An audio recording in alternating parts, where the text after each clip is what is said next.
And I live on Sheldon, very close to South Deeplands. Don't want to repeat the comments that were just made. I think we're all well aware of it. The organization of the Deeplands Property Owners Association has delivered, at least on 2 occasions, legal opinions that state pretty much what that gentleman just had to say, so I won't repeat it. I really want to focus on one other issue and then a side issue. I am concerned about the public safety issue. And I'm not familiar with the TIA traffic report, and I would love to look at that. I am on South Deeplands walking my dog. He's a puppy, so I walk him frequently. You can understand that. It is a racetrack. South Deeplands it's unsafe to be on the sidewalk at times on that street. It carries heavy traffic because it's going to both the commercial district up on Mack as well as a number of schools, at least 2 schools. People roll through the stop sign at Sheldon and South Deeplands like it isn't even there. I mean, it's crazy. I was going to set up a camera one time and try to capture some of this, but I mean, it is truly unbelievable what goes on that street on any given day. And it's loaded with school children already before you add more homes. And I think that's very important.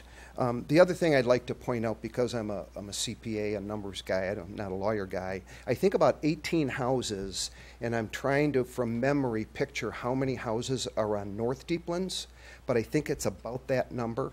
So we're basically talking about taking the population of North Deeplands and adding it to South Deeplands, if this were to be approved.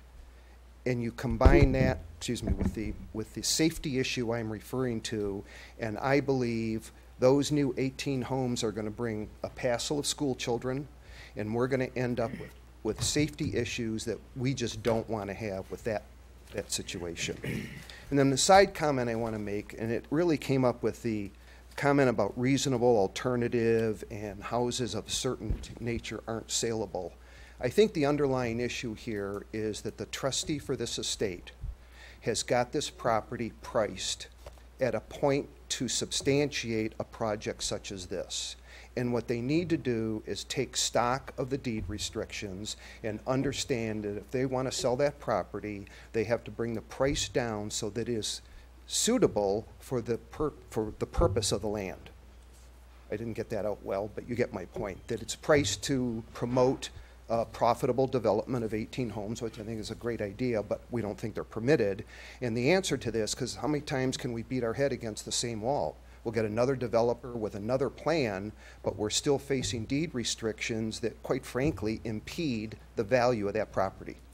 And I believe the answer to this is someone has to get hold of the trustee at Comerica and say, this isn't going to work at these kinds of developments, so until you get your price adjusted, we're going to have vacant land.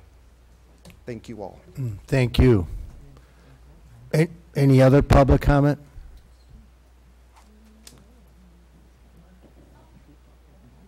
Is there someone who... I didn't come here to speak about this, but I actually live on Oxford, but my parents live at 52 South Deeplands. Sure, my name's Gail Howe, and my parents live at 52 South Deeplands, and I'm over there quite a bit with my 2 children, and I have several friends who live all up and down that block, and I will say that I live on Oxford, and in comparison, the amount of cars that are zipping through is insane as it is, and the thought of having 18 more homes, which by the way means, let's say, 2 to 3 cars per home, blows my mind and just absolutely goes against everything that I think Grosse Pointe Shores is trying to attract, which is young families who want to live in a neighborhood that is safe for their children to walk and to play. I think that it would just be a gargantuan amount of traffic. And as far as the traffic study that was done, to my knowledge, that was done during, I believe, a midwinter break or some sort of long weekend for the public schools, which is completely unrepresentative because I'll tell you most of that area with whom I'm very close friends with was up at Boyne Mountain. So they certainly were not driving up and down South Deeplands at that time. You have the Rivers, you have Liggett, you have Monteith. And now the Liggett Middle School there as well. It's an enormous amount of traffic. And to compare South Deeplands with Regal and Michaud, no offense, but there's no comparison as to the value of those two properties. I feel that the South Deeplands property is quite a bit more prestigious, and my friends who have bought homes there, you know, they've invested in a place that should be in line with the value for which they paid. So I think just to be responsible and have a reasonable, I think the words were reasonable governmental interest, is the safety of children, and also to protect the value of those homes, and to, you know, keep your promise to those young families who are building and investing so much to live there and to create beautiful homes for their families. Thank you. Well, thank you for your comments. Any more public comment? I'd also want to say that in line with something else that was said as far as people not wanting larger homes, you know, my neighbors, the Krugers on Oxford, they have built the most beautiful homes and really are a credit to our neighborhood, and have put into Grosse Pointe Shores what it's been known for, the place where the Fords have built their homes. I mean, this is supposed to be the creme de la creme, and people like the Krugers, they have made, you know, Grosse Pointe Shores go in line with what we're known for and why people come here. Thank you. Well, thank you, Gail. Any more public comment?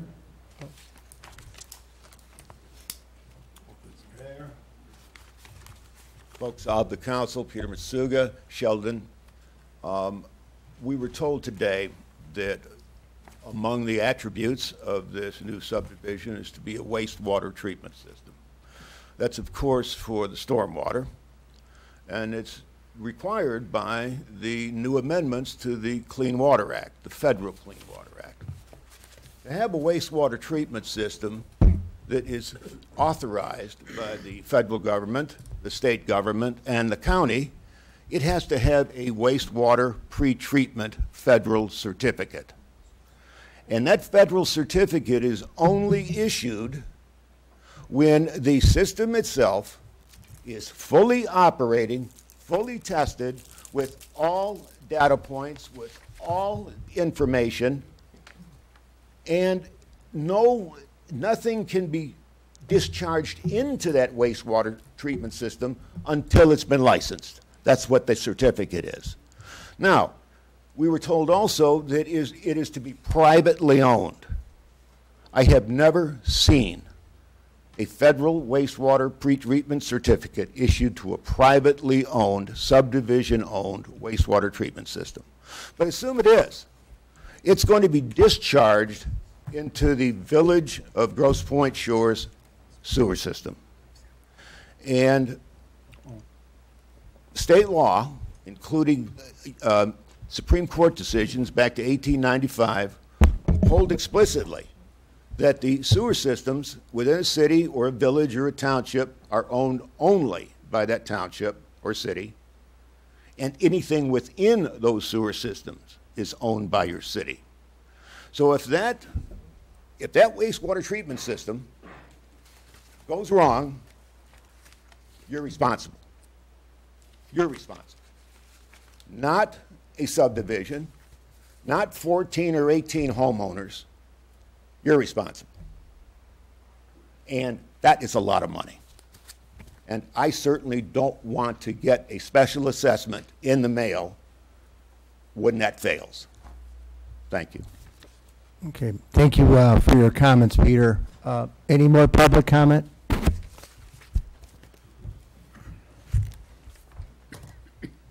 Keep this quick. You know, there's been a lot of. I'm Ben Best. I'm 50 Fordcroft.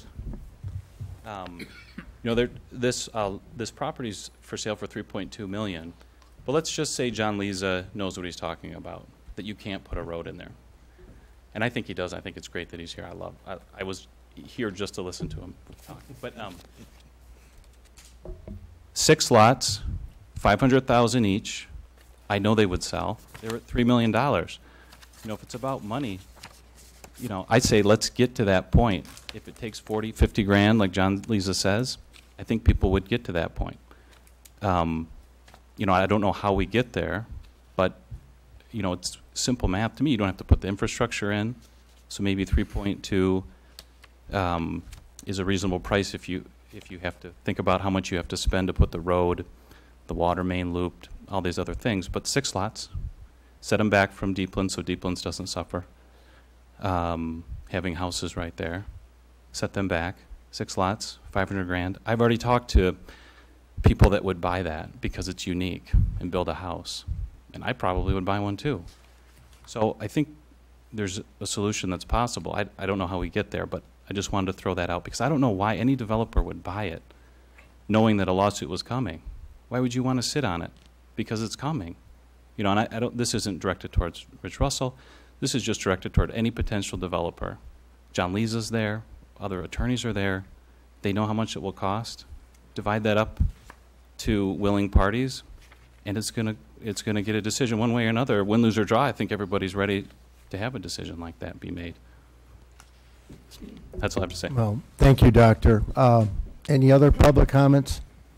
If not, before this, oh, you got to be quicker than that. Jim Case. I live on 525 Sheldon, right behind the property. I'm the one that composed with some of our consultants the letter that was sent and is included as part of the packet, I believe. I think, again, a couple of things that Mr. Gilbride said that I think are important, and that is that there has to be some reason, some legitimate reason given, and there has to be some legitimate reason provided by the council for denying either the deviation or the ordinance, the request itself. And it's real simple. It's right in the ordinances themselves. All you have to do is go right to Chapter 40 and look at what the policy behind the ordinance is and look what behind what the intent is.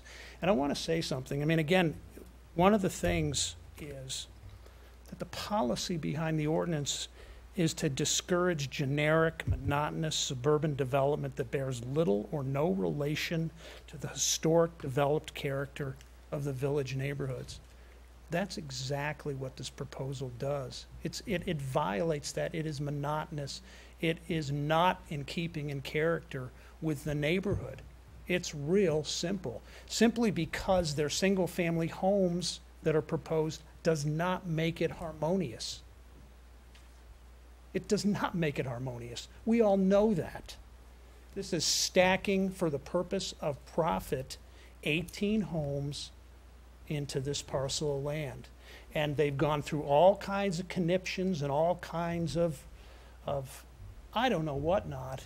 There has been consultants, the city's consultants, our consultants. There are any number of ways to properly develop this property. Any number of ways. Why won't they do it? Why do they have these manipulations of facts? It's simple. Because it would cause them to not be able to develop the number of lots they want to develop. It's just that simple. And there is nothing that requires this council to allow profit to dictate the judgment of what should be done. Please read the ordinances, look at the ordinances. This development is not in harmony with the neighborhood.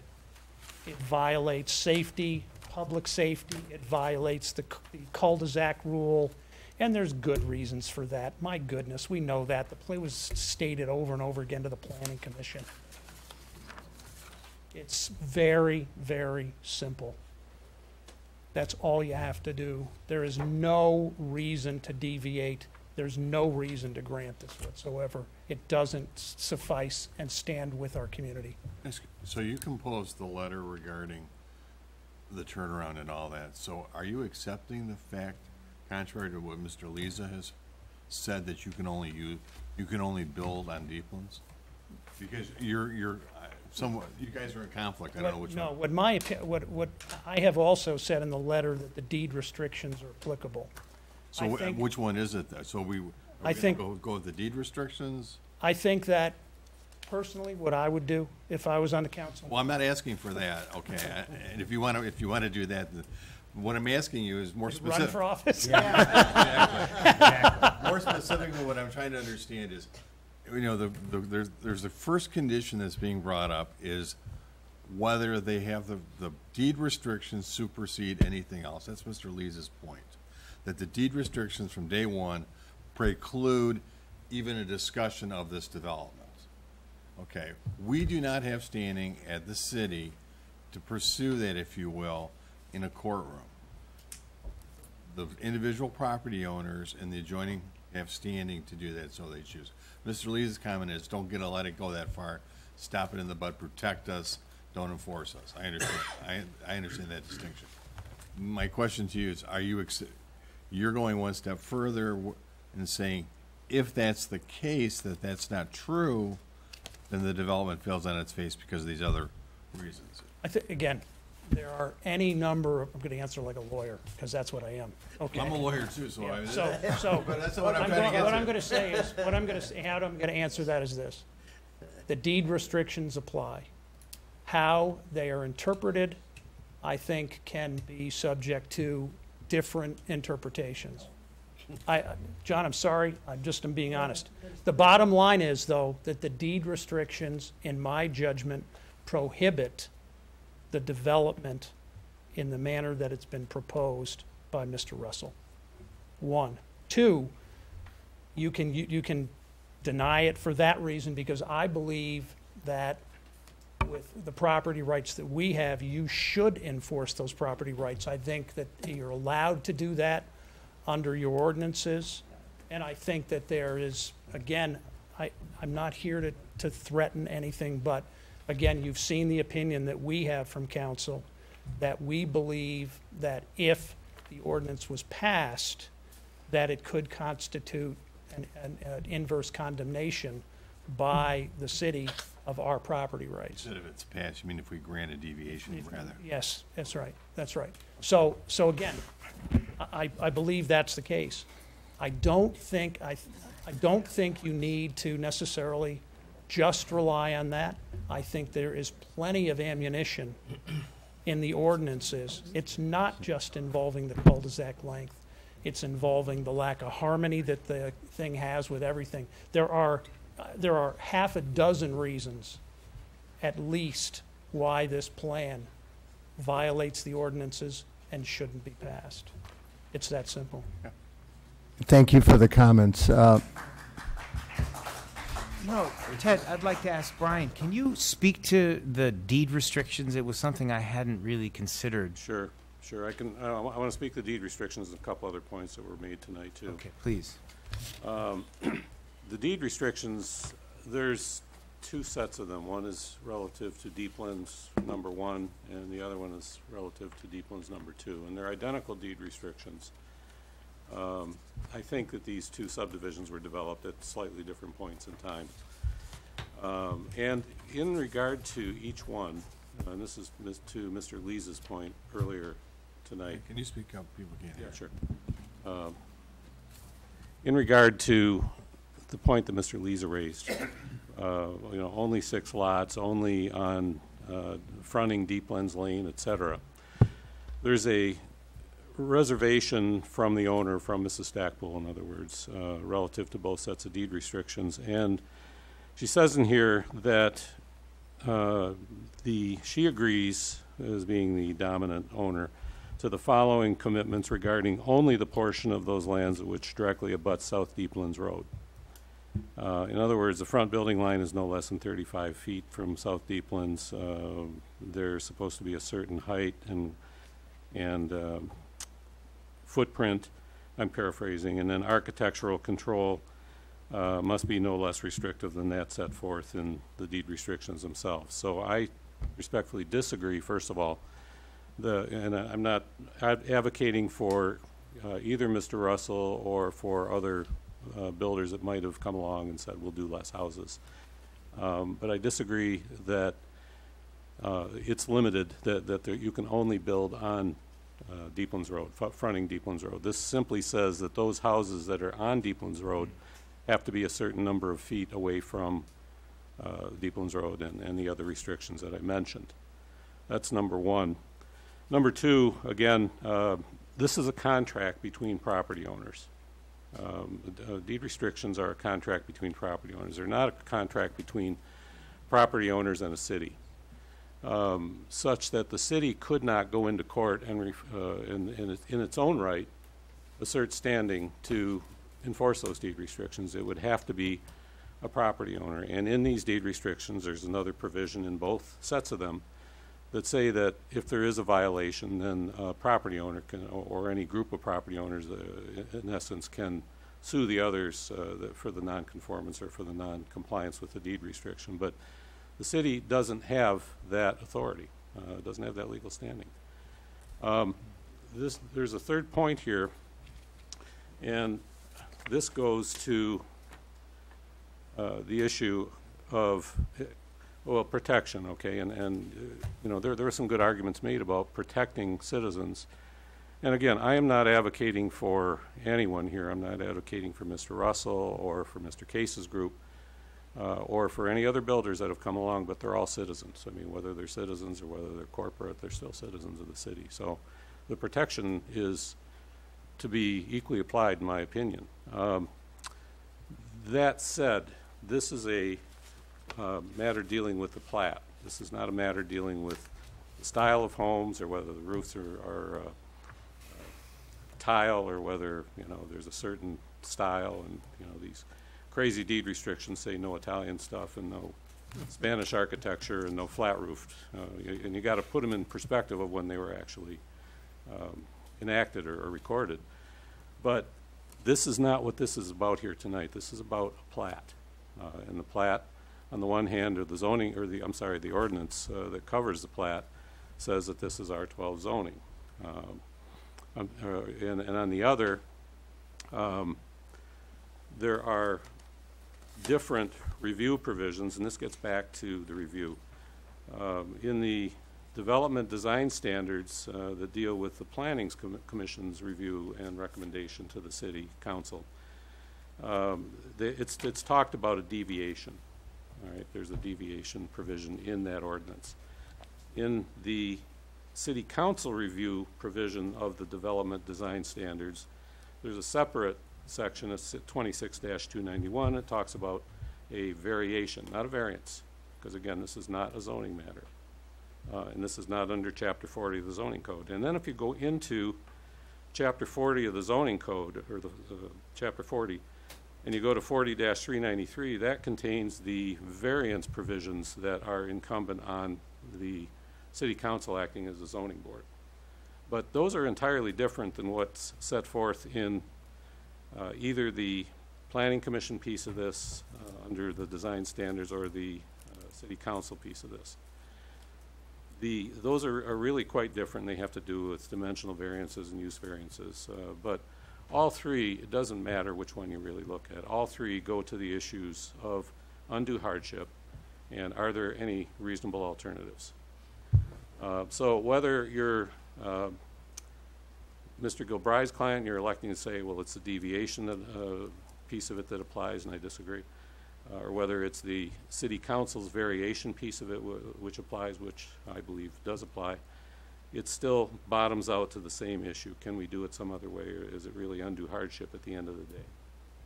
So all that said, I think that this really does hinge on the technicality of the compliance of the proposed plat with the ordinances, and in turn, whether or not there's alternative means on the one hand, whether or not the cul-de-sac piece of the ordinance is non-compliant, or it does not comply with that piece of it. So, Alex, I hope that answers your question. It was long-winded, but clarify something. Yeah. Thanks, Brian. Thank you. Is it possible to make a short answer? Well, make it short, though, John. Very shortly, First of all, we're not talking about deed restrictions. People keep talking about deed restrictions. These are subdivision restrictions. And I talked about the other thing that council hasn't adverted to is the Cameron letter, which you should have a copy of. The renowned real estate expert in Michigan, recognized by most lawyers, is John Cameron. And what's involved here is reciprocal negative easements. And very simply, that says that when you subdivide property and you deed off part of it and restrict it, you restrict your own property. It's a recognized theory. So we don't need to think about what Mrs. Stackpole may or may not have done. The minute she joined in the plat and joined in the subdivision restrictions, not deed restrictions, she restricted all of her property just the same as all the deep lands restrictions. And Mr. Cameron in his letter verified that. He is the real estate expert. I bow to him anytime in Michigan, okay? So I refer you to that because I attached a copy of Cameron's letter, which I think he sent to the city, but it's also attached to my letters to the Planning Commission. Thank you. Thank you. Yes, please come forward. Thank you, Mr. Mayor. I'd just like to address three things. One is, even if Mr. Lees is right, which I don't agree with at all, that's really not before you. It's not part of your ordinance, and it's not relevant to a preliminary plat approval tentative. Mr. Masuga's comments, I don't agree with those, but even if they were true, they're not proper on a preliminary plat tentative approval. That would come up later on final plat approval if we got there. The doctor's comments, whether or not they're true, I have no idea, but a medical doctor is not competent to give opinion on real estate values. A medical doctor is not competent to give opinions on real estate. We had before the Stop. That's not fair. Okay. We had before the Planning Commission Kay Agley from Higby Maxim and John DeWald, two realtors who came in and explained to the Planning Commission about property values and what the market is in Grosse Pointe Shores and why Grosse Pointe Shores is one of the best real estate markets in the state and why property values have stayed so high. We'll stand on her testimony. And while I didn't mean to offend the good doctor, I'm sure he's an excellent doctor, the state law says that this board is to consider material, competent, and substantial evidence on this record, and a medical doctor is not competent to give opinion testimony about real estate. Finally, and sorry, doctor,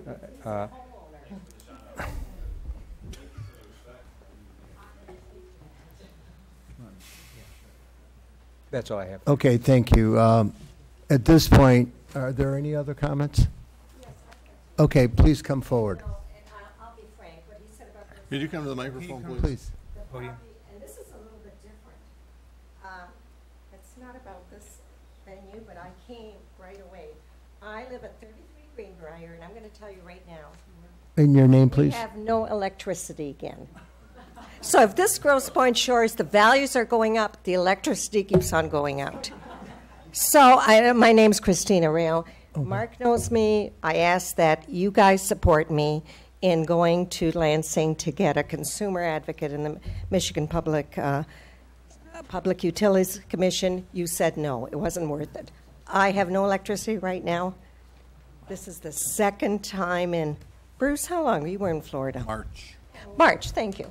So we have no, so if Grosse Pointe Shores values are going up so much, let's get some electricity. And let's get wowed. All right, thank you. Is that, I'm sorry, I can't see over the poster. I'm Elizabeth Eldridge, and I live around the corner from the Deep Land subdivision. First of all, the remarks made about Dr. Best, we're all property owners, we're all homeowners. I think it shows the ultimate lack of respect for our opinion and for our rights living in this community. And for someone to be, it was difficult to listen to that comment. Anyway, the other thing I believe, or I am curious about, is why does the bank and why do the heirs hold hostage this community? It seems to me that 100% of nothing is nothing. The heirs and the bank have set a value on this property, and clearly it's become an issue of how to subdivide or create homes on this property. It seems to me that maybe that is part of the problem. So I think we're being held hostage to some perhaps unrealistic figure, and maybe we should really look there. What do you think we could do about that? Well, I don't know. But, you know, it seems to me, though, that if I were an heir and I had an attorney that would not accept offers, some of these heirs are going to die and never receive what they're supposed to, what they think they're going to get. It seems to me that maybe the whole value that they've placed on this, the bank and whoever the attorney for the trustee is, has just overvalued this, maybe made promises that they cannot keep to these heirs. It seems to me that's at the crux of the problem. Wouldn't you agree with that? Well, it may or may not be true, but from a municipal perspective where we sit, we're neutral. Exactly. Okay. I mean, whether they've priced the property to sell or not, that's their choice. I understand that. So, but we're trying to create a situation so they can have the money that they believe they should have. That should not be our problem. We have ordinances, we have rules in place. They'll have to come back and figure out and talk to the heirs about what a reasonable value this land has. And we should just continue to say no, no, no until there's something that is I understand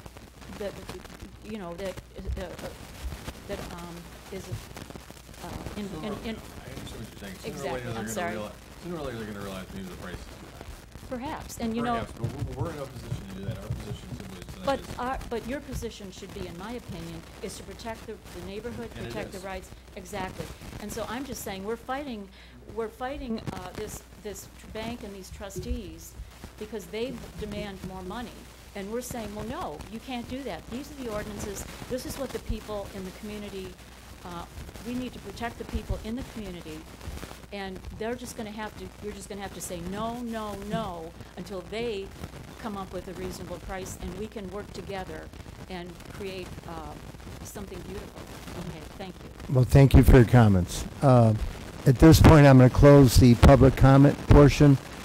And as I mentioned earlier, pursuant to Section 16-76 of the city's tentative preliminary plat ordinance, our job as the City Council tonight is to consider and take action on the tentative preliminary plat and its associated variation request by either denying, approving, or approving with conditions each of the two requests. With respect to the requested variation from the cul-de-sac length and with requirement of Code Section 26-233-7E, that's the 60-foot wide terminating the circle and 120-foot wide width across the diameter of the circle, and the cul-de-sac length requirement of Code Section 26-233-12C, maximum length of 600 feet. Our variance ordinance, Code Section 26-281, reads, the Village Council may authorize a variation from the development design standards set forth in this article when it determines that undue hardship may result from strict compliance with such standards. In granting any variation, the Council shall prescribe other conditions that it deems necessary or desirable for the public interest. No variation shall be granted unless the Village Council finds, number one, that there are special circumstances or conditions affecting the subdivision or project improvement such that a strict application of the provisions of this article would deprive the applicant of reasonable use of the property. Number two, the variation is necessary for the preservation and enjoyment of the substantial property right of the applicant and is the minimum variation required. And number three, the granting of the variation will not be detrimental to the public welfare or injurious to other property in the area in which the property is situated. These factors should be considered by the City Council in determining whether to disapprove, approve, or approve with conditions the required or requested variation. Our motions in voting tonight should specifically reflect such consideration. With respect to the requested approval of the tentative preliminary plat, our Planning Commission review ordinance Code Section 16-75 states, the Planning Commission shall review the preliminary plat for compliance with the following. Number one, applicable ordinances and regulations. I'll shorten this. Number 5, general design and site layout, street and lot orientation. And 7, proper reviews and comments from village consultants and state and county agencies. Our city council review ordinance states in section 16-76, review by village council. A, the village council will not review a preliminary plat before compliance with section 16-75. And then the village council shall consider the preliminary plat and shall take action on such plat within 90 days of the date of filing. As I stated earlier, we are not bound by the unanimously voted earlier recommendation of the Planning Commission, but we are entitled to take note of those recommendations of the underlying proceedings and materials presented to the Planning Commission by the developer, the city, residents, and others, and the information presented this evening in determining whether to disapprove, approve, or approve with conditions the tentative preliminary plat. Again, our motions and voting on a tentative preliminary plat tonight should specifically reflect those considerations. And I would like to note that the agenda in 8A says request for variation of ordinance 26-233, and B, the second item on the agenda, request for tentative preliminary plat approval. At this point, I open it up for city council comments and then invite a motion. Are there any comments, Alex or Bob? No. Yes, Bob. I think we've heard a myriad of theories, proposals, questions, arguments tonight. I don't think, frankly, that it's necessary. We're not a court of law. I don't think we have to make a final determination of rights, of property rights, or any other thing. I think, as Mr. Case kind of alluded, their section 26 and section 40 of our ordinances are pretty clear. And one of the key items is the 600-foot cul-de-sac. The proposal or display of long cul-de-sacs all predate the adoption of that ordinance. So they're grandfathered in. The fact that our city plan doesn't reference the grandfather is irrelevant. I think clearly we have a situation, and I believe Mr. Russell indicated that, sure, there are other plans, but we'd have to lose some lots. So I think we have reasonable alternatives available, and based on sections 26 and 40, I would have to make a motion that we disapprove of both of them. Well, taking them separately, the first one is the request for the variation. So you are making the motion based on that factor. Is there a second? Are there any, is there any discussion among council?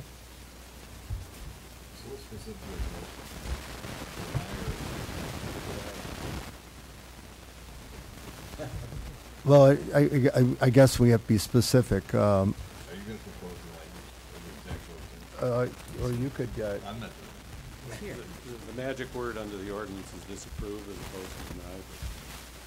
Otherwise, it's up to what you those that we disapprove. Okay, and that specifically then is to disapprove the request for a variation because the proposed cul-de-sac is not in compliance with the requirements of our development design standards, ordinance section 26-233-7E and section 26-233-12. And the applicant's request does not otherwise meet the undue hardship and other requirements for a variation set forth in section 26-291 of the ordinance. Is that the motion then? That's correct. And it was seconded. Is there any further discussion? If not, all those that vote in favor of disapproving the request, say aye. Aye. Anybody opposed? The second item is the request for the tentative preliminary plat approval, and I invite a motion to handle the preliminary plat. I would make the same motion to disapprove on the basis of the sections 26 and 40 of our ordinances. subject to the detailed language which I believe you have in front of you. Okay, so the motion is to disapprove the tentative preliminary plat because it's not in compliance with the city's development design standards ordinance, including the cul-de-sac standard of ordinance section 26-233-7E and section 26-233-12, the preservation of wooded and shrubby areas provisions of ordinance section 40-332 and its substantial tree replacement provisions, and the other requirements discussed in the city planner's report dated May 1st, 2017. Is that the specific motion then? That's To correct. disapprove? Is there support for that? Was there? Support. Okay, any further discussion? So the motion is to disapprove the tentative preliminary plat. All those in favor, say aye. Aye. Aye. Anybody opposed? Okay. Well, thank you. We'd like to take a 2-minute recess at this point, just to get your blood circulating and your legs working again. Somebody turn on the air conditioning. Yeah. All right. This crowd out a little bit, anyhow. Did Alex leave? We're ready. No. Good move. We're back on the record. Have a heart attack. The next item is agenda item 9, public hearing for the next fiscal year, July 1st, 2017 to June 30th, 2018. A is the adoption of the fiscal year budget. Then we have to determine the tax rate and then the proposed water sewer rate. Mark, would you like to, or Bruce, would you like to? We're gonna close those doors over there, maybe, so we can. Yeah.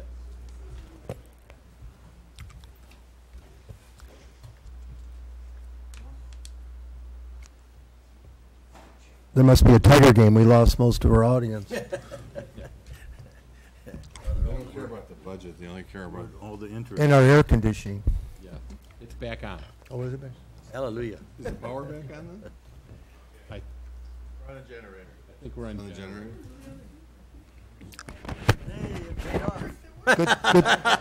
Good thing we fixed last time. Good thing we bought one years ago. Okay. Well, the purpose of this presentation is to go through the 2017-2018 fiscal budget plan for the village and outline what our activities are going to be and our revenue sources. The first thing to start with is looking at the current fiscal year going forward. We anticipate probably having a $25,000 to $30,000 surplus. That's on the conservative side going into the next fiscal year, so we aren't going to have any surprises from that point. Starting with the 2017-2018 year, our general tax revenues are up about $100,000. We are not increasing the general property tax rate. The millage rate will remain the same as it currently is. It's remained that way for the last several years. We are going to propose later in my discussion about the park millage. We had a 1 mil for 1 year. We're proposing that for a second year. The current year, items included in the budget: capital equipment, 2 new police cars, $50,000 for the Department of Public Works for unallocated items for repairs or trucks or things that come up during the course of the year, radar, some police radios for the chief's equipment, normal routine items. Our capital equipment fund, which we did not have 3 years ago, is now going to have a balance going forward of roughly $460,000. So we've been able to fund the equipment purchases like the new dump truck outside and increase our fund balance, as well as create a capital equipment reserve of $460,000 for equipment in the future years. Our fleet currently is in, I would say, good shape. Wouldn't you say? We have a new Packer truck, we have a new dump truck, police vehicles are on the rotation schedule, other transportation equipment's in good shape. We have our mowing equipment is in good shape. I think we're in the best position we've been probably in the last 6 years, so that we've really been able to take what was old and replace it on a routine, regular basis and get a plan in place for that. Personnel issues we're in the second of our third year, Mark, isn't it? The second year of our 3-year labor agreement? For all groups. For all the labor groups, there's a 3% scheduled wage increase that will go into effect for public safety, for DPW, and the administrative staff. No changes in headcount. The chief has replaced the last public safety officer, so he's at a full complement at this point. We're basically 3 officers more than we were 5 years ago, right, Chief? So we put 3 more officers on the road in the last 5 years, and we continue to fund those going forward. Back to where it used to be, and when I think at this point, I would say without question, we have the finest group of public safety officers in any of the points. These guys are just, especially, they're great. I don't even get worried about them even being able to pick me up and carry me out of the house. So I'm a compliment to the chief. Road work, we're going to do Duval. We talked about last meeting, but we're going to vote on that later tonight. We're going to do a cut and paste job on that to replace bad sections of road work. Briarcliff the same way, and Valentine from Briarcliff to Still Meadow. So that's 3 streets, three areas that do need repair that we are able to fund by doing this piecemeal approach for low-traveled streets and get more bang for our buck. We're going to also increase the pension contribution by an incremental $35,000 over what the actuary is asking for, because the pension board, again, is deciding to change the actuarial assumptions. As last year, they changed it from a 7.5% return to 7%. That cost us a $100,000 in increased contribution, which we made. But they are talking about changing the mortality table, so we want to get ahead of that. And out of deference and respect to the pension committee, as our co-workers sitting in the back row, we're going to put $35,000 into that. The last big item is, we received a SAW grant from the state of Michigan. This was a grant to look at our infrastructure and our sewer system. We had initially gone ahead and cleaned the interceptor along Lakeshore, and we did that for $140,000. Our grant is for like $600 and some thousand. So we've decided to extend it into what we call phase 2 now.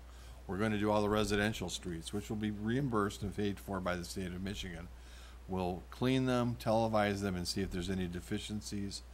And when we're done with that, we'll be what we call phase 3, where we'll evaluate what repairs we need, and then have an action plan at that point to do that. That's the commitment we make to Lansing for getting the money. The preliminary results of the Lakeshore review are there were no collapses or any major showstoppers like 15 Mile Road or anything like that. So our infrastructure is in good shape. It's going forward and doing that. So our budget, as I say, will be basically a carryover of where we've been, with the exception of the park. We put $250,000 into a reserve account last year. We're still finalizing the plans, but it would appear that the scope of the work is certainly beyond the $250,000. So what we're proposing is one more year, another $250,000. That would be $510,000 to $520,000 for the park renovation, which would be done in the next fiscal year. The plan, the design, the finalization of all that is still to be done. Mark has put out for bid the final specifications. There's some drawings tonight for that. My point here on the budget process is not to talk about park design, tennis court location, parking lot development.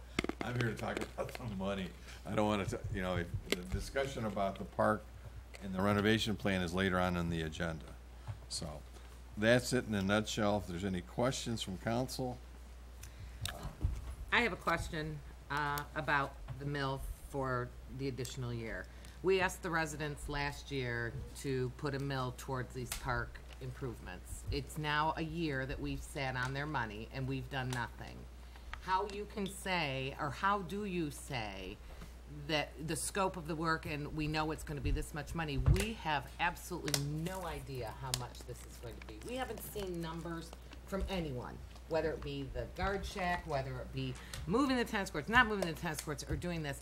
So how can we say we need another year of your money? Well, I would tell you this way. Number one, the scope of the project has definitely increased.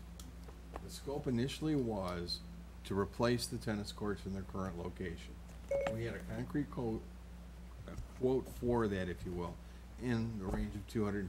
Okay. As a result of the activities of the Blue Ribbon Committee and the Park and Harbor Committee, the plan has grown. Now we've talked about changing the turnaround, a guard shack. That was never in that. So clearly the 250 that we have is not going to cover all those activities. So our thought process was we're not going to go out and say, let's add 2 mills. Obviously that's, but let's continue the status quo. That'll put $500,000 in. The plans are being finalized. We aren't going to, the timeline is now to start construction by the late fall. Again, we've worked on this for a year, but that's only a year. Remember, everyone says it's been 2 years. It's only been a year.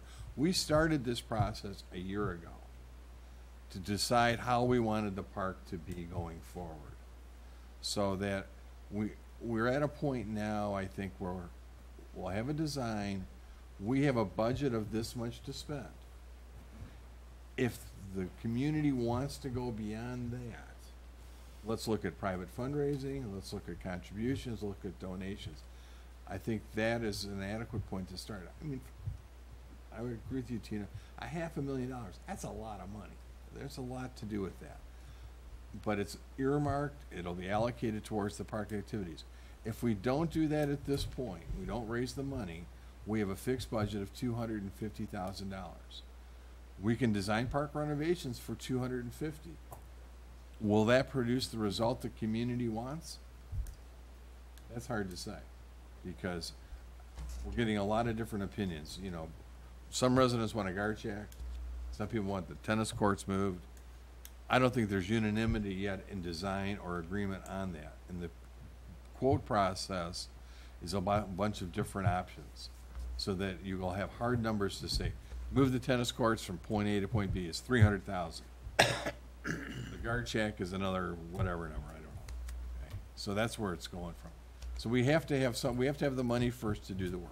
That's why we're proposing the budget this way. And I agree with that, although, Tina, what? Just let me comment one thing, too. I mean, you say nothing's been done. That's kind of erroneous.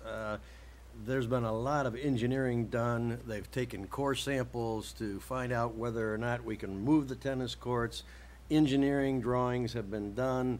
The bid documents have finally been put together. Those take a long time to put together. And you guys on the Blue Ribbon Committee did a great job in coming up with a nice sketch, which is great. But going from a sketch to sending out the bid is a major process, especially when we've got the Park and Harbor Committee that comes in and wants a few different things, and we get a lot of input from the residents that say we've got some real interest in security here. We've got to look at a turnaround and a guardhouse. That all is in addition to the sketch that you guys originally came up with. So there's been a lot done. It hasn't been publicized, I agree, but there's been a lot done. Right. So that's where we sit with that. Any other questions from council, or is a public hearing? I'd be glad to entertain any questions or comments from the audience about this. You have to come.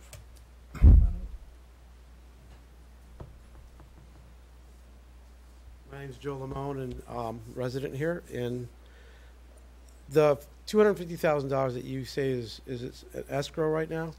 It's in the fund balance. It's in the fund balance. So It's restricted, though. It's restricted. Okay, so where did the money come from to do the engineering, getting the bid packages ready, doing the soil sampling, the boring, and all that? Where is that money being? Is that money the city's spending besides the $250,000, or are you planning on withdrawing the money from that $250,000? Because it's not delineated in the budget anywhere. Well, it wouldn't be delineated in the budget. The current year's activities for engineering costs were charged against that account. Okay. Yeah. Against which account? They were charged for the park. Okay, so the budget from last year of $835,000. budget for, I mean, For the Parks and Recreation budget from last year. the current balance in the, if you will, the restricted account is about $248,000. Okay. And we'll probably add 260, because a mill is right now about $260,000. But right now, the mill's not approved, is what you're saying. No, but last year's mill was 262. Right. But you're proposing tonight to add another mill to cover, which would essentially double the money for the parks and Continue. We don't, the word double is, that's rather harsh. We prefer to think, this is government talk. We have to continue the present revenue stream at the current level. That's what you have to use those things. Because what I'm afraid of is because of the duration of the time, engineering expenses would probably go up in the meantime. The cost to put in any improvements is going to increase just due to the economy right now and the skilled trade market being very tight with all the improvements going on throughout the area. Because I know that all the skilled trades are just maxed out right now. Again, but that would, so what I'm saying is I don't think that the $520,000 that you're estimating a year from now that would be in the coffers is going to spend the same as the $520,000 would spend today. I would add about. We're going to have the money by September, okay, and we can go ahead and. The contracts are being quoted right now. They will be let this summer, so they're going to be. There's no approval of what's being. But most of the engineering has been done. Okay. So now we're going out to bid, so we'll have those numbers solid. And granted, there may be some need for additional revenue. There probably will be, but we anticipate, hopefully, that we may get some volunteer funds or contributions to that and raise some funding besides just a tax levy. Okay. But in going to any groups, individuals, et cetera, it's pretty hard to ask somebody to contribute if you haven't put anything in yourself. Right, or a plan. Or a plan, right. So we will have the plan shortly when these bids come back in, and we will have a base of a contribution to work from. Okay. All right, thank you. And Joe, I should indicate you're the vice president of the Improvement Foundation, and next year's volunteer of the year and the president of the Grosse Pointe Shores Improvement Foundation.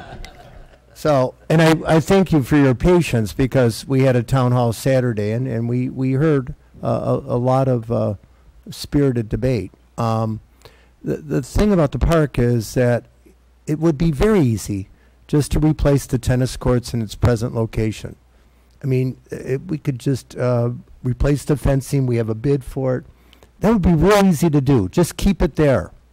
Repave the parking lot. Don't add the gate booth like the Grosse Pointe Yacht Club and most of the other Grosse Pointe parks.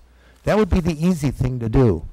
But we found out, or when our engineers told us that a tennis court in the state of Michigan should last with proper maintenance, no deferred maintenance, should last between 30 and 35 years. Well, that takes it beyond my lifetime, I think, if I do the math right. And so we're making a once-in-a-generation, move for the future of the city. So replacing the tennis courts, that's the easy thing in its present location. And the costs are pretty known. And we heard a lot Saturday at the town hall. But is it the right thing to do? The engineering has changed a lot in the last 30 or 40 years, and our engineers have said it's doable. And, of course, I like to see it in writing. I like to see the warranty. We're still not sure what we're going to do, but we can't do anything unless we have the money. It's, we can only vote on our tax rate once a year. Our fiscal year is July 1st to June 30th. The state of Michigan says you can only publish your tax rate once a year. We have to send this material to the state of Michigan and tell them what our tax rate is for next year. And what the Finance Committee has done a stellar job of, this is very difficult. And again, I think, Bruce, you were there Saturday. I mean, if we decide not to move the tennis courts, I mean, if for some reason it's not doable and to do something else, we found out that there's a water main underneath the present gate opening. We've also heard in the past that for the fire truck to go into our driveway, he has to make a perfect turn. he misses and doesn't make a perfect turn, well, we lose a few more fence panels on Lakeshore. So, you know, you have to think of public safety. If there's a fire, heaven forbid, at the marina, you got to get in and out very, very quickly. And that's really not possible right now. So it started with opening up the, you know, the gate, and then discovering the water main, and then thinking, what do the Grosse Pointe Shores residents in the future want? You know, what do the young parents, young families want? Do they want someone to say, can we see your ID? You know, whether a driver's license or, which is the standard in the other Grosse Pointes. So, you know, I just, again, we're looking at all the options, but it's once in a generation. Because if we do it now, keep the tennis courts there, we're precluded from making any changes for essentially 30 years. This is a 30-year decision that we're making. And we haven't made it. It's not a foregone conclusion. But, you know, we have to look at what's in the best interest of the community and the young families moving in the community. I mean, so are there any questions of council? And again, I invite public comment. This is a public hearing. If there's no more comments about the budget, then we can talk about the next most favorite thing to residents, water rates. In the past years, you've been hit with at least a 10 to 12% rate increase. I'm here to tell you that's not the case. 4.8. That's what we're getting passed. That's the exact pass-through from the Great Lakes Water Authority, and we're going to pass it through exactly what we're being charged. We're going to pass that through to our residents. So that's the lowest increase I think we've seen in at least the last 5 years.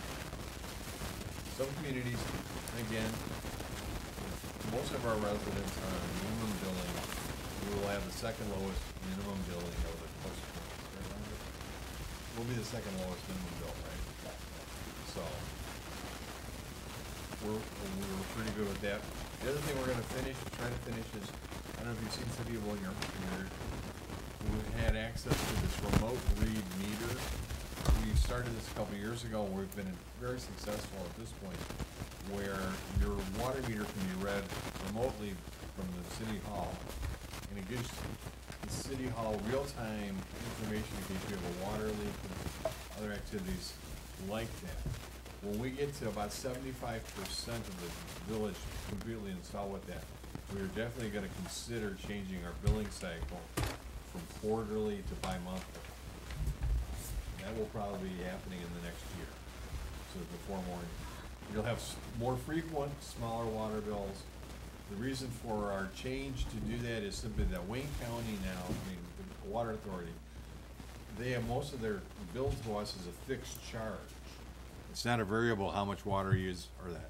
Most of it's a fixed charge, and they charge us monthly. So it's a cash flow issue to keep us from not acting as a bank process. And it's good for the residents in the sense that you don't get the big shocker bill from September, like, oh my God, what did I do all this time? You know, so that's a lot. So the water rate will be a 4.8% increase. And that's it. And I could, oh.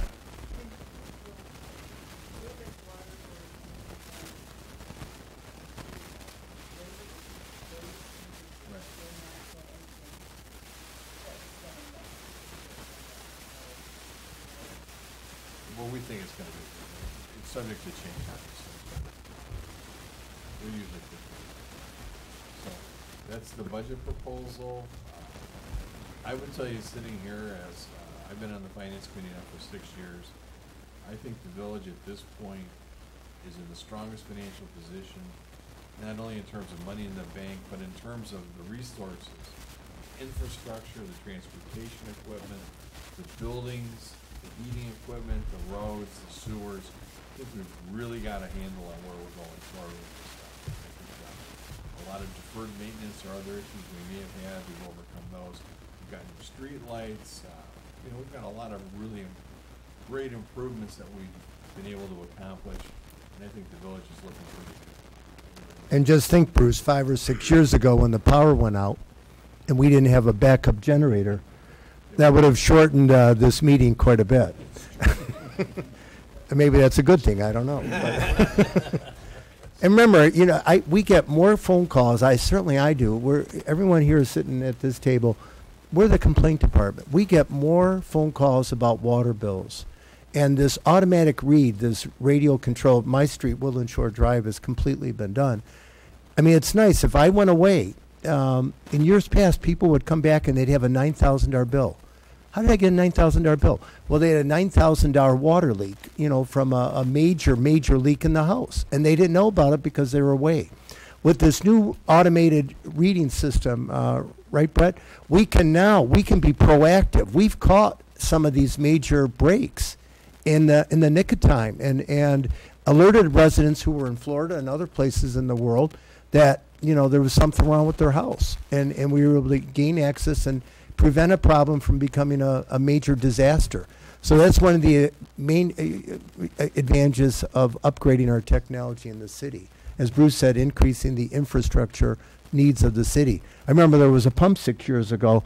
Brett, you remember where it was, and I think we had one of those $20 fans, a wall fan, cooling the pump so it didn't overheat. And that pump happened to be one of the major pumps, I think, that helped clear water from high water use days, the sewer days. So I invite a motion, if there's no other public comment, to approve the tax rate. I need a separate motion for the tax rate. So moved. Is there support? Second. Any further discussion? If not, all those in favor say aye. Aye. Anybody opposed? The second item is the water and sewer rate of 4.9% increase. 4.8%. Don't want to make it worse than it is. I need a motion to approve that. So moved. Is there support? All those in favor say aye. Aye. Nobody opposed? Okay, thanks. The next item on the agenda. Oh, the budget? Was that, I'm sorry. I guess we could approve that, right? Okay, well, it's actually part of the tax rate. The adoption of the fiscal year, the pages 15 to 39 in our summary. I need a motion to approve the upcoming budget. So moved. Second. Any further discussion? If not, all those in favor say aye. Aye. Anybody opposed? Okay, thank you. Number 10, public hearing, and I need a motion for the city council to convene as a zoning board of appeals. So moved. Is there support? Second. All those in favor say aye. Aye. Okay. Okay. Good evening. My name is Seth Kruger. Okay. I appreciate you all being here and serving today. I'm always very impressed with the way you guys handle all situations here. Also, just one more comment before we get to the agenda item. I've never been here for a swearing in of an officer, and that was very moving, and I was honored to be here for that.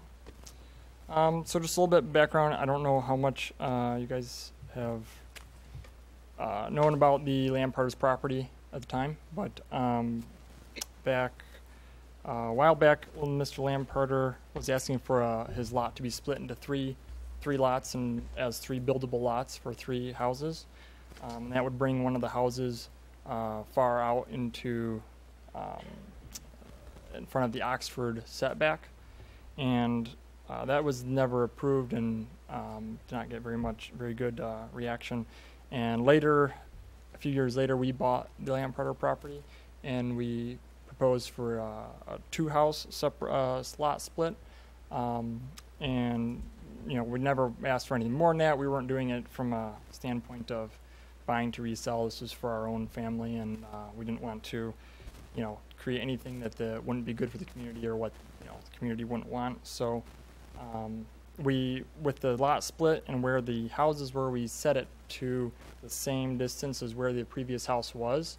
That is into the side yard setback on Oxford, or if you call it a front yard, depends, because it has actually 2 front yard setbacks. But it was to request a variance to build a home at that same setback that the previous Lamparter home was built at. And at that time, we were approved with variance. I believe it was unanimous. I don't think there was any opposition to it. And at that time, we did not build immediately. We actually built the house adjacent to it, 671 Lakeshore. Because there was obviously 2 lots there, and we weren't able to build them both at the same time. So when we got the variance, it was, I think, was a requirement that it was built within a year, or else you have to get a renewal of the variance, and so that's what we're asking for here today. We met with the Planning Commission before, and that was again a unanimous vote. I'm sure you know that. Also, before we did that, we wanted to make sure that we were talking to all the community and that everyone was good with it. That's one of our main concerns that we want to make sure. And so we took the radius that Tom Polchik gave us for what properties are surrounding and touching and might be affected. And I personally met with, or I called Kenneth Mead, talked with him a few times, and he didn't have any immediate complaints. He said, I would like to talk about it later, but as far as you guys are concerned, we're good to go. Talked to Dr. Chef, and I met with him twice, and it was okay. He had some concerns about where the garage was facing. He was asking about maybe facing it the opposite direction, which would actually require a different variance because he would not have an entrance off of it would have to come off of another property, which would require a different variance. And we talked with Wes and Gail Howe, and everything was good there. We got support and Pierce family, and I'm going down the line of all the houses that are across the street on Oxford and the DeBarro. So we also talked with Don DiSerrano. He is the fifth house on the line of on the Oxford side. On the north side. And Dave Swider, who's down the street a little bit. So I did a lot of talking with everybody, making sure that everyone felt good about it. I showed plans and what our house architectural plans are right now, and it was all mostly everything, probably with the exception of Dr. Chef, positive, very positive. So, we've developed homes in around for a little while. My dad built a home in 1999, 677, which is 2 doors down, with a Tudor-style architectural detail. And I could go on, but Renault, 31 Renault, 26 Oxford, 671 Lakeshore. And in every case, we always try to go to the full extent to preserve architectural aesthetics. And we do a lot of research with different architects. I think we use probably about 4 different architects with various, use different ones and different abilities and in different areas of the house. We do a lot of research on the raw materials, so using like real stone, real slate roof. We went to Vermont and went to the quarry and actually did research on the slate and all that, leaded glass, all these things. We go to the full extent and try to preserve a historic house and architectural aesthetics that would fit with the community, and that's one of our main things we try very hard to do. And I believe the Grosse Pointe Historical Society has asked to do a fundraiser to one of our houses, and we're very honored by that. Just really appreciate that that was asked of us, and I think that's June 16th. And so that's about all I have for presentation. If you have any questions, I'm here. So. Thank you for your presentation. Dave, do you have any comments or? Dave is here. The Planning Commission reviewed this. I get to be married tonight because she had to leave. She's got a flight very shortly for one member of her family's graduation in another state. So she couldn't stay. So I can never fill Mary's shoes. But I would say that when this was done, there was originally 3 lots there. The variance was granted several years ago without unanimously, and it was clear that there would be allowed 2 homes there. But because the things like this expire after 1 year, after building permits and things, the Planning Commission reviewed this. There was really no objection. Dr. Chef wrote a letter. I think he's met with the proposed residents a couple of times. He had some other concerns, actually one that was brought to our attention that the police immediately took care of, and that was the parking of a party vehicle and a neighbor that was visible, which was, I think, one of his major concerns. So please advise the new homeowner that that could not be stolen. This is a pretty straightforward request. You have the ability to approve the request, set conditions on it. I think things that you want to discuss at the time when you have your limits for building and permits obtained within a short period of time. Construction obviously has to go forward within the year, or they have to pay a permit. There's a cleanup on the other site that was asked for screening of the building site so it doesn't affect the neighbors in terms of cleaning the building, permits, and the requirements to meet the Soil Erosion and Sedimentation Control Act.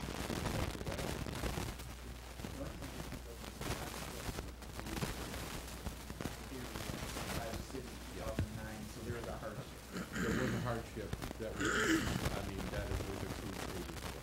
And I think that was from the previous lot, so that I think was given the trust. Still not subject to the council, I mean, council acting with the CDA. You have to consider it, But once we approve, disapprove, whatever, something, if we do, then that is for 1 year, lasts 1 year though. Yes. So that means you have to start working within a year. Yes. And does that mean though you can finish it 4 years later? Yes. I think that's a condition that I think a reasonable time frame could be attached as a condition of approval by the council acting. So to answer his question, technically, it could be 4 years unless we act otherwise. I know you guys built the house down there. That house took a while. 671, yes, it took, I believe, 2.5 years. And obviously, we have the most incentive to go as quickly as we, we have the most incentive to go as quickly as possible. I don't, when I say 4 years, we just got married, my wife and I, maybe on the way, so obviously, you're going to like to go as quickly as possible. We already been to Vermont. That's right. That's right. Already been there and done that. So when do you anticipate breaking ground? Within the month. I can't promise it's going to happen, but I have architectural plans. We're going to get engineering structural plans probably within 1 to 2 weeks. Then I would submit it to Tom Kolchak for inspection or approval and review, yes. And when he returns, then we'll be ready to go. What would you do a reasonable period of time to do it? I would like to do it in less than 2 years. That's our plan. There are still certain aspects about it that do take a very long time. So putting up a slate roof, if you put up a shingle roof, it goes up in about a week. You'll see them. They just go, they got 15 beds up there, boom. Slate roof is a very difficult trade to find, very difficult skill to find, and it does take a while. It took 4 months on one of our roofs and took 6 months on the other roofs, and that is required to dry in the house before you install all of your mechanicals. And we have done ice and water in the meantime so that it will be generally dried in while we're working on the roof, so we can kind of do 2 trades at once, but still, because we're doing each nail at a time, takes time, there is some leakage, and so some of the trades cannot get on inside until the roof is complete. So it's one of the main things that kind of bring the time out longer than what. The conditions of the construction fencing around the property. You have 6 feet tall, access gates, no storage of construction equipment other than what's in current use. In other words, the last time we had it, you guys had a front end loader out there, you had semi-tractor trailers and that stuff. So we said none of that stuff can be stored on the site. And we gave you 26 months, 28 months, 30 months. I don't think that'd be a problem at all. 30 months maximum from the time you get permit. When you get a green light to start building, you'd be okay with all those conditions? Yeah, and if I could speak to those just real briefly. So at the time, we did not own, there's a facility we now own in Hamtramck, Hamtramck Recycling. It's about 70,000 square feet interior, about 4 acres exterior. I have truck drivers. I run the facility, so we have truck drivers. We have places to store stuff. We have pallets, pallet jacks, and everything to store material. We not had that at the time before, so that is a place where I can very easily call my truckers. We can move equipment very easily, very cheaply. I have truckers. I have flatbeds. I have box trailers. I have all of that stuff now, which we did not even own that company before. So that's a very easy thing to keep the site clear of anything that's not necessary at the time. So the answer is yes, absolutely. Emphatically yes. I imagine that berm's gonna come down, yeah? What's that? That berm is Oh, gonna yes. come? Oh. Yes, absolutely. And you're putting Yeah, it would be all to the level of grade that is required by, side to side, water, retention and drainage is obviously all required. Front of the house going to face Lakeshore or Oxford? Excuse me? The front of the home. Oh, Lakeshore. Facing Lakeshore Yes. side entrance of the block. Correct. Oxford into your garage area that way. Yep. Would be, Yep, it would all be front. I don't know if you guys got a packet of, okay, I might have had a rendering in there. So. Is there a landscape package with that, or There is no landscape package in there, no. anticipation? Yeah, oh, absolutely, absolutely. I mean, like I said, all of the. Because the other house doesn't really have. I believe there's some landscape in front. house? Yeah, there's some drawing too. And we also speak with, about landscaping and which flowers bloom and which seasons. So we pay attention to all those aspects.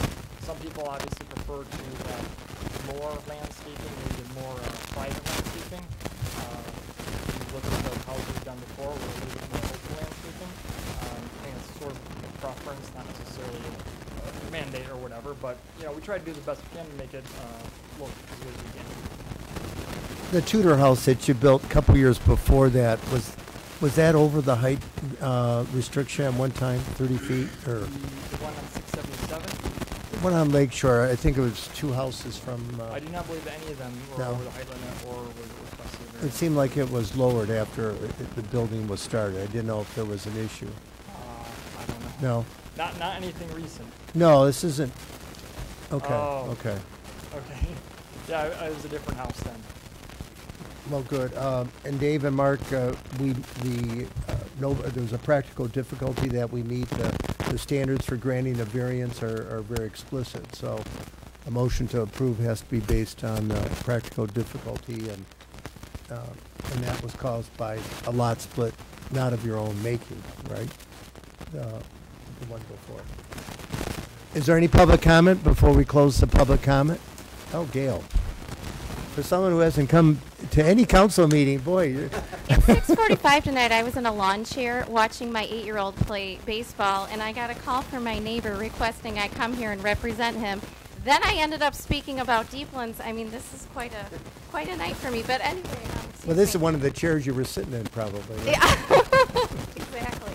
So I live at 11 Oxford, and I'm here representing my neighbor, Dr. Manuka Chef. He lives at 7 Oxford, and his home faces the proposed home that the Cougars want to build at the corner of Lakeshore and Oxford. So I took these notes on my phone, then my phone died, so there's no way to restore it. So I'm going to do the best I can. He went over there and measured things out according to the plans, and to summarize it, he is concerned about the footage of what's going to be built on the Oxford side. He's concerned that he's directly across, and he already, looks at the Mead garage. So he's saying he's worried that it's going to be this long garage versus how the Lamparders was, which he said was more like kind of set in and more open driveway, and then there was a garage set way back. He's concerned that now it's going to be a long garage, as I said, and he said the garage he measured out to be 5 to 7 times the footage of the building space that the Lamparter garage took up. Then he said that he is concerned about the driveway being on Oxford instead of on Lakeshore, creating another driveway and a garage across from his home. He said that the variance might affect future builds and change the face of that portion of Oxford that essentially creates the view for all Oxfordians, shall we say. And so he was concerned about that. The variance I know was approved, a few years ago. Dr. Kashef said that he was unaware of that variance approval at that time.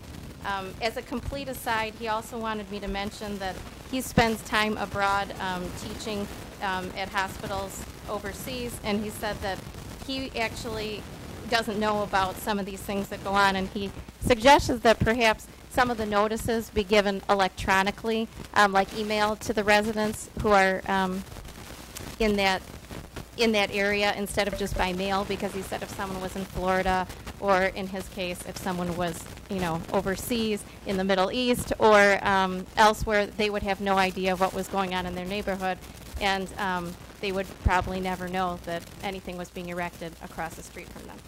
I think I've represented what he has to say pretty completely.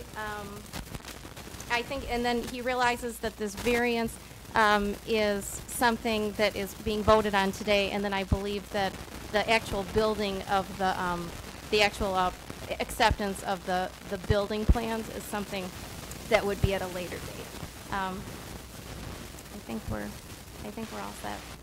Well, thank you for your comments. Does anybody want to address those comments or a rebuttal? Just one quick thing to address that. The 5 to 7 times nicer, making sure that comes in. The Lamparter's lot was actually larger than the frontage on Oxford, and they had a 4-car garage, a 2-car garage.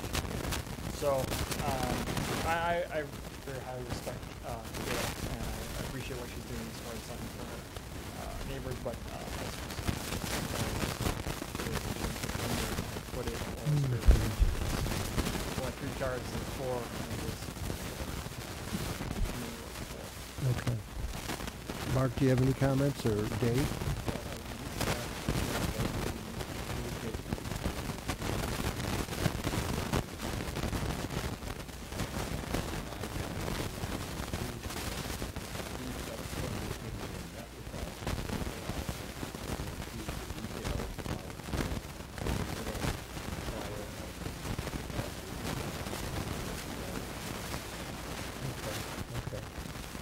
Any comments, any other public comment or council comments? Well, as I understand, the variance, was granted once before based on a finding of practical difficulty. I invite a motion.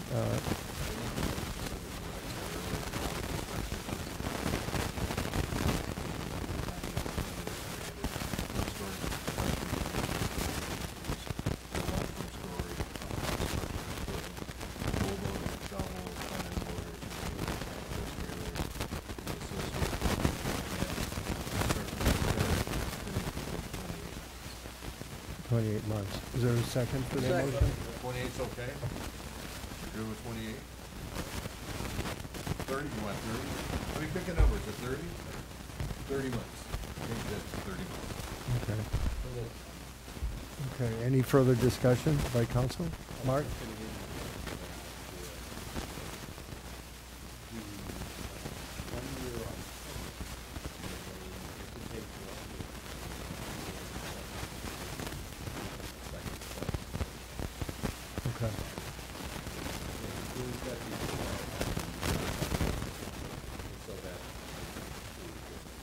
So we've addressed like 30 months is a long time. How long did it take to build the other house? Seemed like forever. Yeah, they're giving more time to build this. I may be wrong.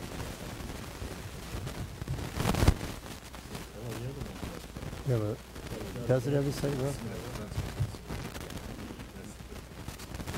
Well, I know, well, the motion is at 30 months.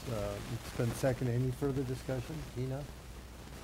Any public comment? Well, before we go, I just want to say that parcel of property between Oxford and Renaud and the homes that you have built there, both on Renaud and Oxford, and the way you have made your area is beautiful. And it's nice to see that you keep those homes in that same architectural style, and that you're maintaining them without tearing them down. I know you've purchased a few homes on Renaud recently, and the ones on Oxford, and I like when I drive by and tell people that, you know, that this is a family that lives all here. Everyone's jealous that they'd like to live there, but I like that, and you do a good job keeping it nice, and so that's great.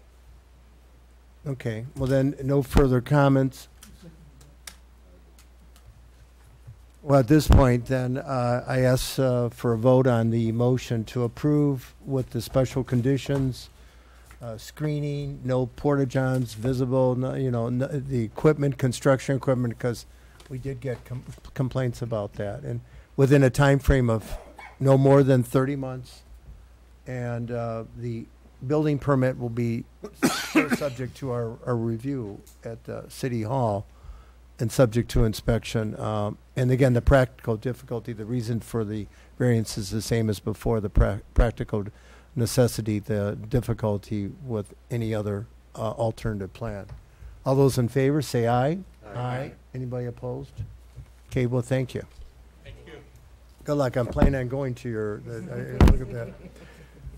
The next item, Rhonda. Still awake? We're not. We're only at that point. It's not 10 o'clock yet. Yeah, first council meeting we were at. Yeah. We swore we would never have another one like that. 2 months ago, we had a council meeting that was 46 minutes, I think. Could have been 42, Todd. Well, Rhonda, you're looking chipper. Okay. Good morning. I mean, good evening. In your packet, you have a list of your wire transfers for the month of May. As you see, it's basically the payroll taxes and your prescription and medical coverage. Yeah. There's really nothing going on wire-wise this month. And your list of checks, there are checks for a couple of main breaks that have occurred, paying Art Tucker. Oakland County, there was a check for the Clemis. I believe that's a quarterly payment there. You also, on the second page of the checks, there's a check for Apollo Fire Equipment for almost $12,000. Besides the gloves, boots, hood for the new officer, there's also the main portion of that is the new Jaws of Life. Honeywell Building Solutions for $3,700. What is that? What company? Honeywell. Honeywell. Oh, Honeywell Building Solutions. It was when a couple months ago when we had the major power outage here, and all the software crashed. Okay.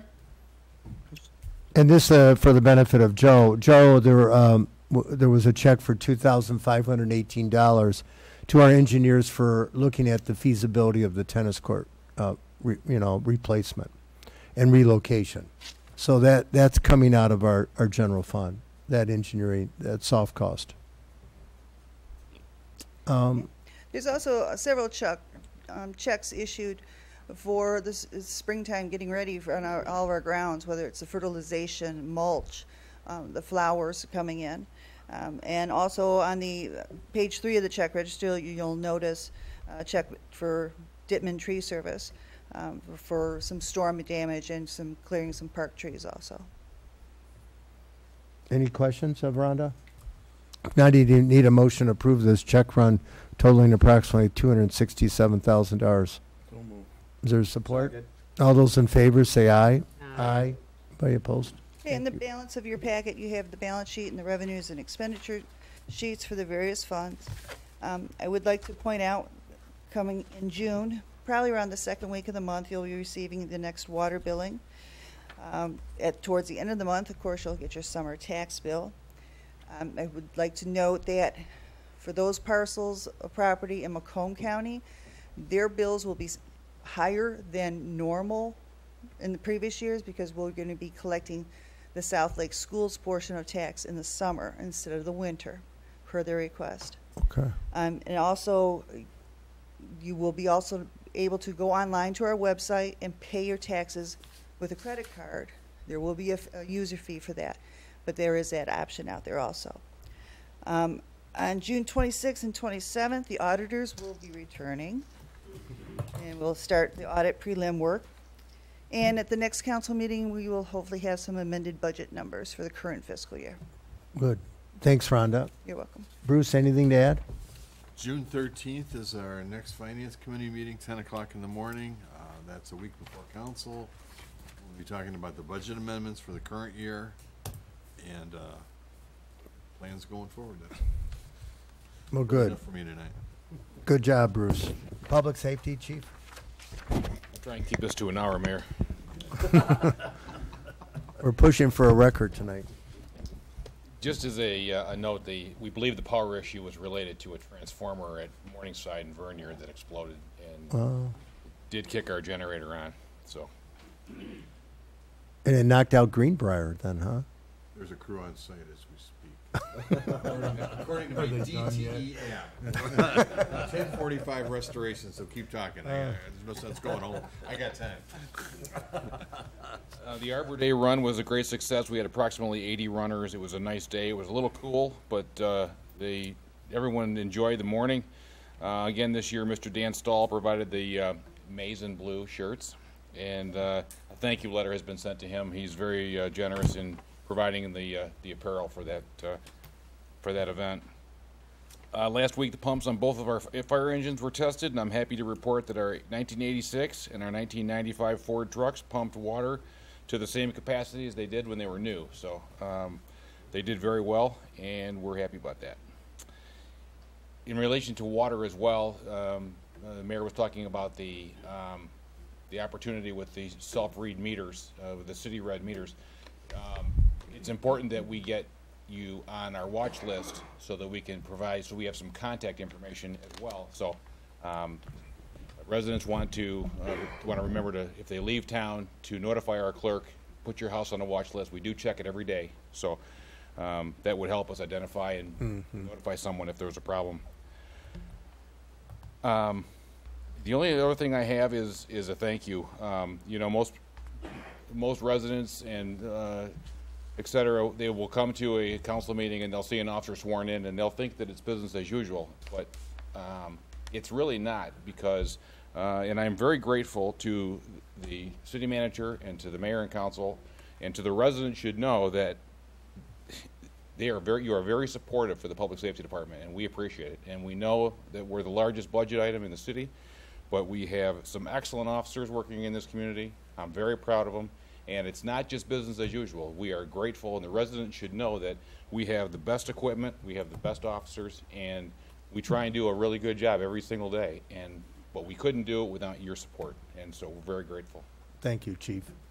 It's also nice seeing someone about a third of my age, you know, assume that duty. So, thank you, Chief. If you can do the vacation watch online. You know, you go through the website and do it, but it's like taking a survey form, and you can only do it if you try to update that. Let's say you go away again. We had problems with that because we didn't get the proper information input into the system. You know, contact numbers, who has a key, when you're returning. Some of the areas, the fields were left blank, and it was difficult for us to, so we had to make a follow-up phone call once we saw it come through, so there was some issues with that. So if you're really going to do this, the best way is just to leave a note or something, or call. The best way is to call our main number, and on the prompt, there's a vacation watch prompt. Well, there's to talk to the clerk, and the clerk will pick up the phone. She'll take or he or she will take all the information, when you're leaving, when you're returning, who's going to be in and out of the house, cars, etc. So lights. Okay, so that's, we can do it that way. The next question is, we asked you a while ago about being able to text 911, and you were gonna check with the farms about their communication equipment and whether they've upgraded or not, if they've decided to come forward into the 21st century like us. Yeah, I believe that they do now have it. I will confirm that for you. I honestly, it slipped my mind, and but I do believe that there is but the homeowner has to have capacity for that too. My last one is this, there's this this 911 thing where you fill out a form and you submit that, and that tells you, alerts you if you come to my home that you have medical equipment, or have you had any?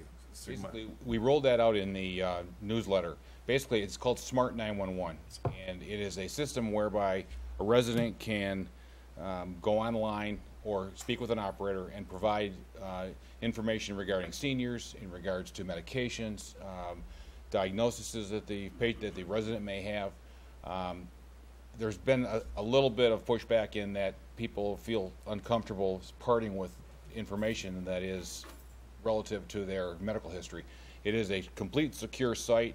Grosse Pointe Farms is up and running with it. The Woods, I believe, is also looking into it.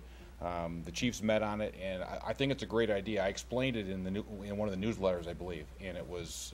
Have you had much luck with it so far? Well, that's the interesting thing, is we don't know how many people sign up. We only get like a quarterly report, so we're going to evaluate it down the road. But if you have concerns about a resident, or if there is concerns of, and we have a lot of seniors, it's could be a very good idea. Well, it can do the talking when you can't, right? Right. I mean, that's really what it comes down Yeah, to. pretty much, yeah. I filled it out, and it's quite extensive. Yeah, it is. Information, but it's good to have that information. It's good for people to do for their elderly parents, and Yeah. especially if you're not, especially medications and stuff like that. If if they're taking a blood thinner or something like that, and you're on site or something, that's Right. vital to know. I can tell you that because this community is so small and we have our medics, many times when we have repeat runs to a particular residence, those officers know, because we have our own people in-house here and there is no turnover, we know many times going into the house what the histories are, and it's very beneficial as well. So, Thank you, Chief. Good work. Brett? 5 to 10, we're. Okay, I'm going to make it quick. Good evening, Mr. Mayor. You got 5. Try to be quick. Good evening, Mr. Mayor, members of the council, and residents alike. Let me start by saying thank you for your insight a number of years ago when we decided to install that brand-new generator. If it wasn't for that, we wouldn't be here this evening. We'd be home with our jammies on, probably watching TV, or, well, those of us that have power. Secondly, let me thank council as well for the funds to purchase our new dump truck, which is parked outside. Hopefully you had the opportunity to take a walk around it and check it out. And if you did not, it's dark out there. Feel free to stop by the DPW anytime during the day, and we'll be more than happy to have you take a look at it. Your DPW staff's been very busy getting ready for summer. To begin, the pool has 2 coats of fresh paint. Today we started putting the stripes on, and hopefully we'll be putting water in the end of this week or possibly a beginning of next week. The grounds are beginning to come alive. The grass is growing like crazy, and Harold and his staff has been extremely busy trying to keep up with the growing grass. The flower beds are getting cleaned out and prepped for planting next week. We try to get things ready for the holiday. And let's see, DTE and InfoSource continue to work in the D-Plan subdivision. Lakeshore Lane and Shoreham are scheduled to, that's where they plan on going after the D-Plan subdivision, and that will hopefully complete their project here in Grosse Pointe Shores. Restoration continues throughout the city, and if there are any residents that have any concerns regarding irrigation or landscaping that they feel that DTE is damaged, feel free to give me a call. So far, InfoSource has been more than happy to take care of any issues that they feel have been necessary, and that relationship has been going on quite well. We also have an emergency sewer repair that needs to be addressed.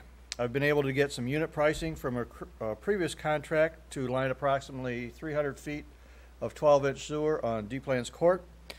We're able to talk to Inland Waters, a company that had done some work a year or two ago, and we never really closed out the contract. We had paid all of our bills, but we kept a contract open in case we had an emergency. We could get right back in there and use old unit prices that are a year or two old to get some work done. So I don't know if I'm informing or I need council's permission to make this necessary repair. This repair is going to be charged to the sewer fund, and it's going to be about $21,500. I hope to get the okay on that and sign it right away and get that work done ASAP. I need to fix it before it literally collapses and we are unable to provide service for some of the residents. It's in a localized area. It's been televised, and the work we're proposing will make the fix, and it'll be a permanent fix. So I don't, Mark, if I Well, I need. invite a motion then to approve it not to exceed $21,000. Is that Make it 25. 25, not to exceed $25,000? Okay, I'll do one for 25,000. Is there a second? Second. All those in favor say aye. Aye. Okay. Okay, next, more construction. The water main project near the Ford estate is nearing completion. All the water main is currently into the ground. All the water services that I talked about were kind of goofy and we had to move and get straightened up. All that work is done. We're currently waiting on the meter pit or the vault to come in. It's going to be a number of weeks before that comes in. So I've had discussion with the contractor, and he's going to be able to actually do the restoration work on all the work that's been done up until this point, except for the general area where the equipment is parked near the Ford house there at the corner. I don't know if you've seen that or not. And directly across the street, you'll see some excavation that is there. And I believe what we're going to do is go ahead and restore that. And when the vault comes in, we're going to have to dig it back up, make 2 connections, and then we'll restore it again, just to keep things looking nice through the summer. Also, you have, may have noticed the construction at the park entrance. I know I've gotten a few calls. A lot of people want to know what's going on, but we've had to relocate a water service to make room for the proposed gatehouse. It was a one-day job that was supposed to go very well, and yesterday when we started digging up, we found a big seawall. The seawall from the park, when the park was built, comes right up that line all the way to Lakeshore Road.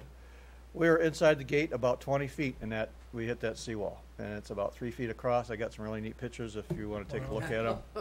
Give me a call, and I can...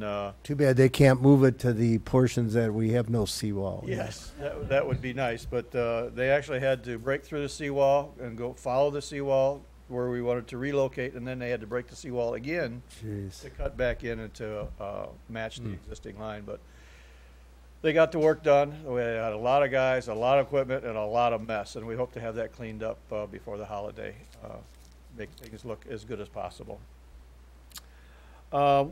Another, on a kind of a neat note, today we were able to sell our 1957 Ingersoll air compressor on Mitten. It's the Michigan Intergovernmental Trade Network. We haven't used this air compressor in a few years, and it's been around collecting dust, and we can't use it. It's just not big enough to take care of our needs anymore. So, believe it or not, the joke was we were to scrap it, and we figured we would put it on Mitten to see what we got, and we got $1,700 for it. Wow. The high bidder has not picked it up yet. The check's in the mail. Yeah, so we're looking for a smooth transaction. We'll see what happens with that. I also look forward to discussing some road repairs that we're looking forward to in the future, specifically Duval and Briarcliff. I know it's later on this evening's meeting, and if there are any questions, I can try to answer them at this time. Where are they with concrete? I know they started InfoSource. Yes. Where are they at now? Actually, they just finished the Edgewood subdivision, and they're working their way south. We have some work here to do at Lakeshore and Vernier. And then they're working their way south. We have a couple areas that really need to get taken care of, specifically from Vernier Road south to Fontana. That was one of the first areas that they dug up to put those vaults in and those high pressure lines, and they are still not restored. I have a meeting tomorrow at 9:15 with them, and that will be top of the list to get that done. Yes. Thanks, Brett. Good report. Park and Harbor, Bob? Like you think, we're waiting for the bids to come back in and see where we go in the Park and Harbor. So we review that along with the blue ribbon. The decking is still in progress. Got about another 2 or 3 fingers to do, and that should be done. Okay. He had to pull off site because we didn't have to get the lumber. Now got to wait for him to get done so that he can come back in. And there again, we're using the guy at the same price 4 years ago.